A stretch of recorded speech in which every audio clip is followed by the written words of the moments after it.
There were those who claimed that psychedelics had changed the rules of the game, and that the mystic visions once enjoyed only by saints could now be had by anyone. In any case, it was obvious to the university researchers at Harvard, who had searched the scientific literature in vain, that the scriptures of Buddhism and Hinduism contained descriptions that matched what they had seen and felt. So Timothy Leary recast the verses of the Tao Te Ching in a book called Psychedelic Prayers.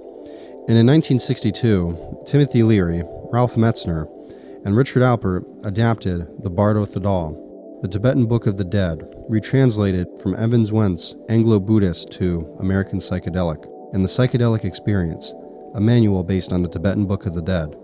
Because the book was so apparently meant to acquaint a dying person with the liberation of the clear light of reality, and then guide him or her through the peaceful and wrathful deities of the Bardo, it was fairly easy to recast it as a guide in which physical death was reconfigured as the death of the ego during a psychedelic trip.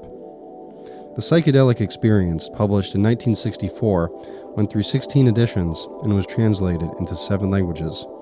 One of the manuscript's most interested readers was Aldous Huxley, who called Leary from Los Angeles, where Huxley was dying of cancer. When Leary flew out to see him, Huxley asked him to guide him through the Bardos. Leary suggested that it would be better if Huxley's second wife, Laura, guided the sessions. "No, I don't want you to put any more emotional pressure on her," Huxley replied. "I plan to die during that trip, after all." In the end, Laura did give him the sacrament, LSD, and read him the instructions from the Tibetan Book of the Dead. And so, in 1963, Aldous Huxley passed peacefully into the clear light of reality. Before long, a number of the psychedelic luminaries made their way to India. Leary's partner, Richard Alpert, now known as Ram Dass, reached India in 1967, quote, hoping to find someone who might understand more about these substances than we did in the West. When he met his guru, Neem Karoli Baba, Ram Dass gave him a hefty dose of 900 micrograms. My reaction was one of shock, mixed with the fascination of a social scientist eager to see what would happen. Ram Dass wrote, "He allowed me to stay for an hour, and nothing happened, nothing whatsoever. He just laughed at me. And then he asked, 'Have you got anything stronger?' I didn't. Then he said, 'These medicines were used in Kulu Valley long ago, but yogis have lost that knowledge. They were used with fasting. Nobody knows how to take them now. To take them with no effect, your mind must be firmly fixed on God. Others would be afraid to take. Many saints would not take this,' and he left it at that." Of course, the voyage was not always necessary. In his 1967 essay, Passage to More Than India, Gary Snyder wrote, quote, "Those who do not have time or money to go to India or Japan, but who think a great deal about the wisdom traditions, have remarkable results when they take LSD. The Bhagavad Gita, the Hindu mythologies, the Serpent Power, the Lankavatara Sutra, the Upanishads, the Avajra Tantra, the Maha-Nirvana Tantra, to name a few texts, become, they say, finally clear to them. They often feel that they must radically reorganize their lives to harmonize with such insights. At times, as Snyder noted, the psychedelic experience led straight to meditation. In several American cities, he wrote, traditional meditation halls of both Rinzai and Soto are flourishing. Many of the newcomers returned to traditional meditation after initial acid experience. The two types of experience seemed to inform each other. It was impossible for any Roshi to ignore the question of LSD and its relationship to Buddhism. Kun Yamada Roshi, Yatsutani Roshi's chief disciple in Japan, was said to have tried it only to report, quote, "This isn't form is the same as emptiness. This is emptiness is the same as form." If Suzuki Roshi said, as Gary Snyder told Tom Graham, that, quote, "People who have started to come to the Zendo from LSD experiences have shown an ability to get good zazen very rapidly." He also said in New York, as Harold Tabbitt, Graham's secretary, told Snyder, quote, that the LSD experience was entirely distinct from Zen. In any case, it seemed that in practice, Suzuki Roshi mostly ignored it. When Mari Farkas of the First Zen Institute asked him what he thought of the, quote, Zen drug tie-up we kept hearing so much of, she gathered from his reply, quote, that students who had been on drugs gradually gave them up, and that highly structured and supervised activities left little opportunity and less an inclination.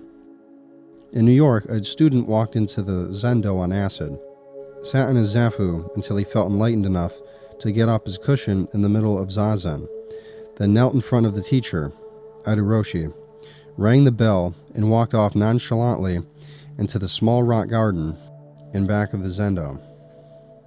Roshi followed, and the two stood, locked eyeball to eyeball, until the teacher asked, "Yes, but is it real?" And the student, who seemed to have held his own till then, fled. After that, there was a rule that no one could sit zazen who used LSD in or out of the Zendo. Others in the Zen world were equally concerned. In Japan, D.T. Suzuki wrote an essay as part of a symposium on, quote, Buddhism and drugs for the Eastern Buddhist, in which he warned that the popularity of LSD, quote, has reached a point where university professors organize groups of mystical drug takers with the intention of forming an intentional society of those who seek internal freedom. All this sounds dreamy indeed, he wrote, yet they are so serious in their intention that Zen people cannot simply ignore their movements. If Dr. Suzuki sounded the alarm, the Americans were more moderate in their reaction. Ray Jordan, former student of Yogen Senzaki's and then an assistant professor of psychology, had written in Psychologist that, quote, LSD might be useful aid both to the realization of prajna and to the development of meditational practice. But a session with Yasutani Roshi had once convinced him that he had been mistaken. The session had, quote, included a moment which the Roshi identified as Kensho, and Jordan was now able to testify that, quote, even the deepest and most powerful realizations associated with LSD were weak and dim compared to the reality and clarity of session events. Jordan admitted that, quote, in a small number of cases, psychedelic experience may have revealed to persons the everyday presentness of the pure Buddha land, but from that point on, the psychedelics are of no value whatsoever, insofar as the way is concerned. Without relying on anything, one must walk step by step, moment by moment, in the daily reality of the Pure Land. Alan Watts was more sympathetic. He pointed out, to begin with, that everyone must speak for himself, since so much depended on the, quote, mental state of the person taking the chemical and circumstances under which the experience is conducted. In Watts's case, these had been benign, and LSD had given him, quote, an experience of both like and unlike what I understood as the flavor of Zen. His mind had slowed.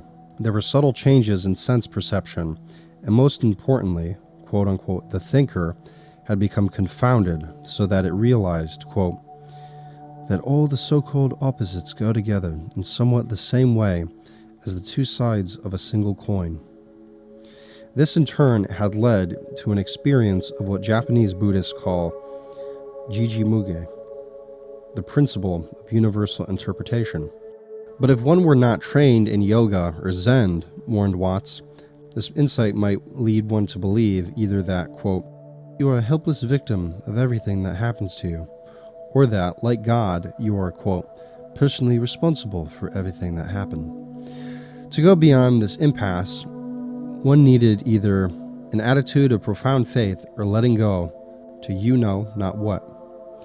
In that case, quote, the rest of the experience is total delight, what in Buddhist terms would be called an experience of world as Dharmadhatu, of all things and events, however splendid or deplorable from relative points of view, as aspects of symphonic harmony, which in its totality is gorgeous beyond belief.